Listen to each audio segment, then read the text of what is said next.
107. In this pointing out, then, we see merely a movement which takes the following course. 1. I point out the now, and it is asserted to be the truth. I point it out, however, as something that has been, or as something that has been superseded. I set aside the first truth. 2. I now assert as the second truth that it has been, that it is superseded. 3.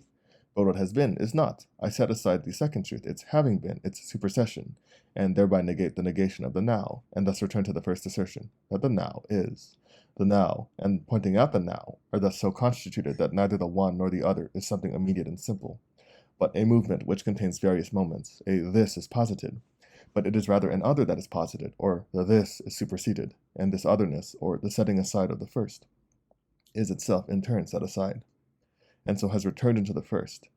However, this first, thus reflected into itself, is not exactly the same as it was to begin with, namely, something immediate.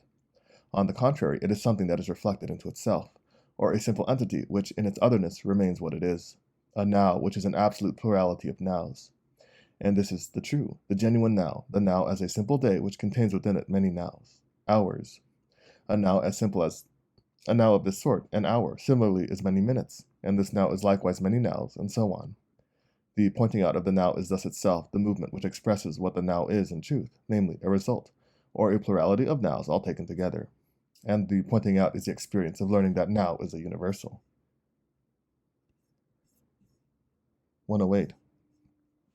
The here pointed out, to which I hold fast, is similarly a this here, which in fact is not this here, but a before and a behind, an above and a below, a right and a left. The above is itself similarly this manifold otherness of above, below, etc. The here, which was supposed to have been pointed out, vanishes in other heres, but these likewise vanish. What is pointed out, held fast, and abides is a negative this, which is negative only when the heres are taken as they should be, but in being so taken they supersede themselves. What abides is a simple complex of many heres. The here that is meant would be the point, but it is not. On the contrary, when it is pointed out as something that is, the pointing out shows itself to be not an immediate knowing of the point, but a movement from the here that is meant through many heres into the universal here, which is a simple plurality of heres, just as the day is a simple plurality of nows.